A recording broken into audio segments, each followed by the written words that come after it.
Pourquoi est-ce qu'un chien devient agressif? C'est ce qu'on va voir ensemble dans cette vidéo.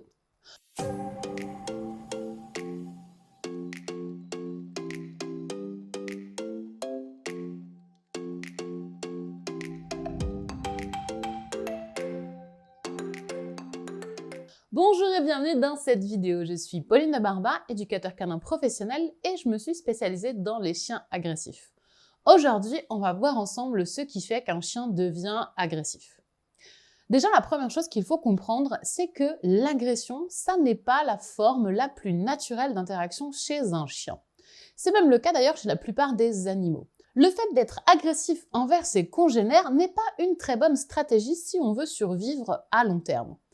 En effet, à chaque fois qu'on va être dans l'agression, on risque de se faire blesser et donc de mourir et de ne pas pouvoir transmettre son patrimoine génétique. Du point de vue de l'évolution, un animal agressif n'est pas un animal qui va être très performant, il aura donc tendance à disparaître. C'est pourquoi, dans la réalité, la plupart des animaux ne sont pas du tout agressifs, sauf dans des cas très particuliers. Pour tous les animaux, et le chien y compris, la première option quand ils vont être confrontés à une situation dangereuse ou incertaine, ça va être la fuite. En effet, c'est le meilleur moyen de ne pas se retrouver blessé par l'adversaire qui pourrait être en face.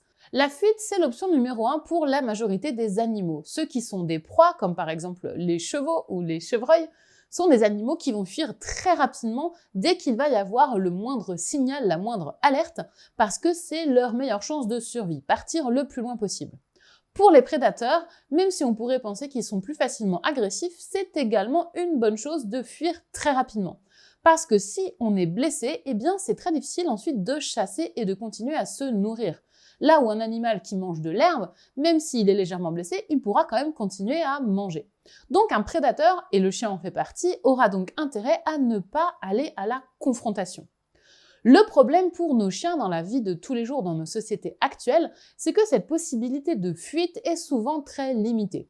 Soit parce que le chien est en laisse, soit parce que l'environnement est clos, par exemple si ça se passe dans la maison. Le chien n'aura pas forcément la possibilité de s'éloigner alors que c'est ce qu'il aurait fait naturellement. Il y a d'autres réponses que les animaux peuvent apporter dans des situations de tension, de stress, de peur ou d'anxiété. Il va y avoir ce qu'on appelle la sidération. C'est le fait de ne pas bouger, de ne rien faire.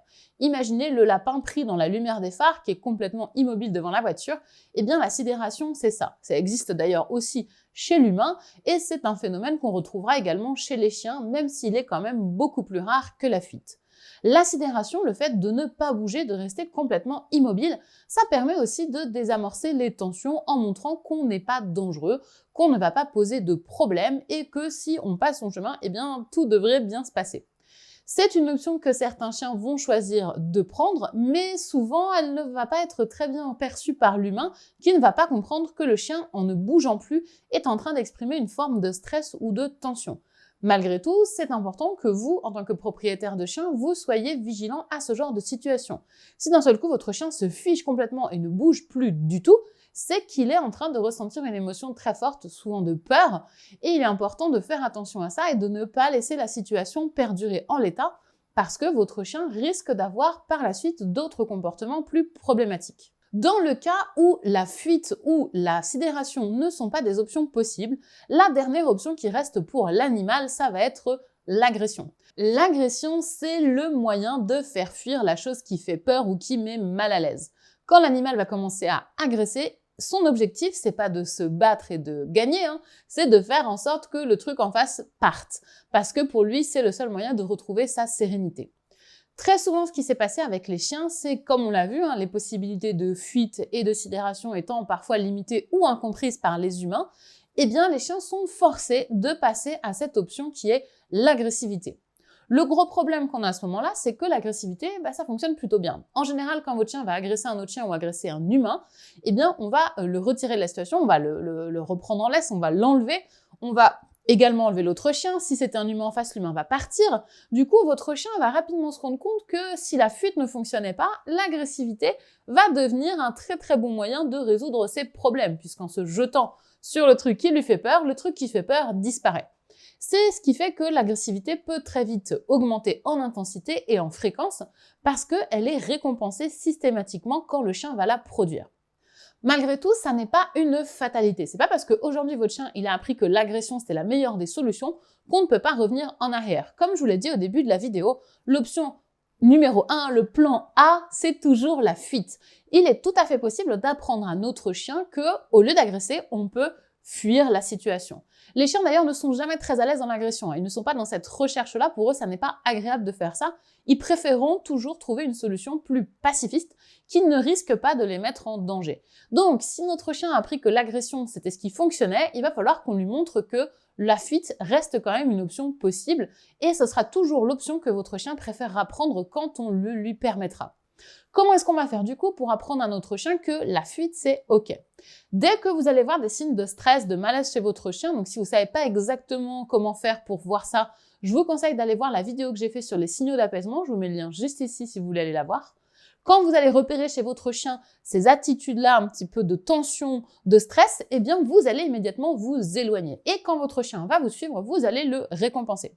En faisant ça, vous allez récompenser votre chien à 2 niveaux. Déjà en lui montrant que quand il met ces signes de stress en route, quand il commence à s'exprimer, eh bien vous êtes à son écoute et vous faites en sorte que les choses soient plus agréables pour lui. Donc le fait de l'éloigner par exemple de l'autre chien qui le met mal à l'aise, eh bien ça va lui permettre de se détendre et de se dire que la fuite fait partie de ce qui fonctionne.